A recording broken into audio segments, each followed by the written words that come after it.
The shrill sound of the phone shattered Detective John's peaceful slumber in the dead of the night. Fumbling in the dark, he groggily reached for the phone, squinting at the glaring screen. The caller ID displaying the police department's number left John with no choice. "It's John," he mumbled, his voice thick with weariness. "Detective John, we need you immediately. A murder! A body has been found in the refrigerator." The urgent voice at the other end of the line spoke, filled with concern. With a jolt, John was fully alert as he sat up.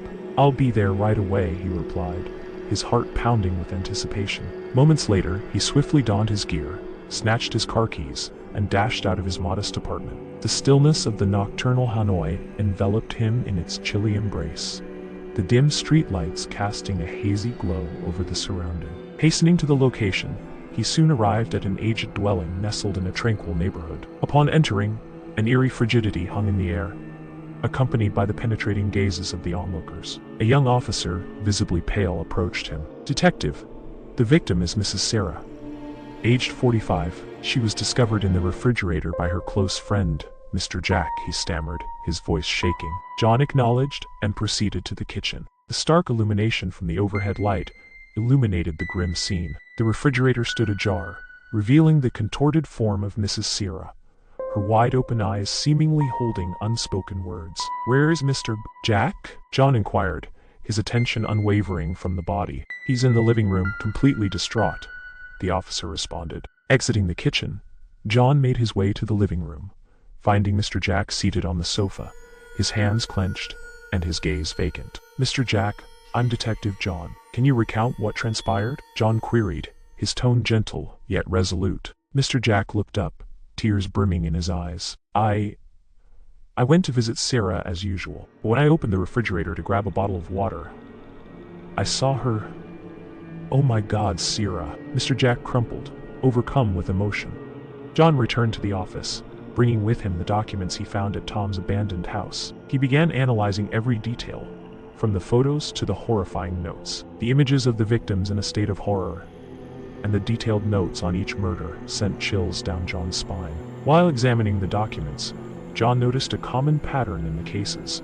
All the victims were middle-aged women who had a connection to Tom in the past. He started making a list of the victims and comparing it with the information provided by Paul. The crimes spanned many years, but the victims all had one thing in common.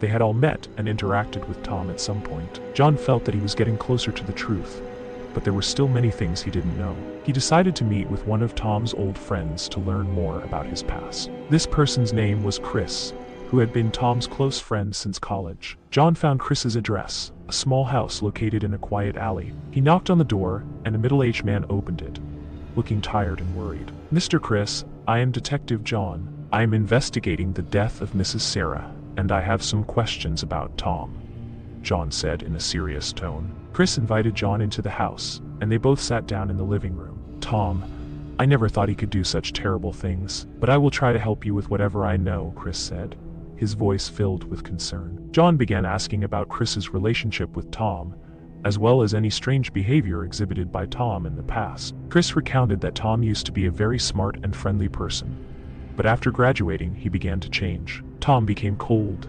distant, and showed signs of psychological instability. Tom talked about strange dreams, hallucinations, and dark thoughts. He always felt like he was being followed and threatened by an invisible force. "I think Tom had fallen into a terribly disturbed mental state," Chris said, his eyes filled with anxiety. John felt that Chris's story was crucial. He asked more about specific events in the past that may have affected Tom's psyche. Chris mentioned a particular event that occurred when they were in college. Another close friend of theirs, named Julia, died in a mysterious way. Julia was an intelligent and beautiful girl, but her death left a deep mark on Tom's soul. "We never knew exactly what happened to Julia. The police concluded it was an accident, but Tom always believed there was a conspiracy behind her death. He became obsessed with uncovering the truth, and started changing since then," Chris explained. John felt that he had found an important lead. He thanked Chris and decided to further investigate Julia's death. He believed that this event could hold the key to deciphering Tom's psychology and motivation. John returned to the office and began searching for information on Julia's accident. Old reports showed that Julia died from falling off a high floor of the dormitory.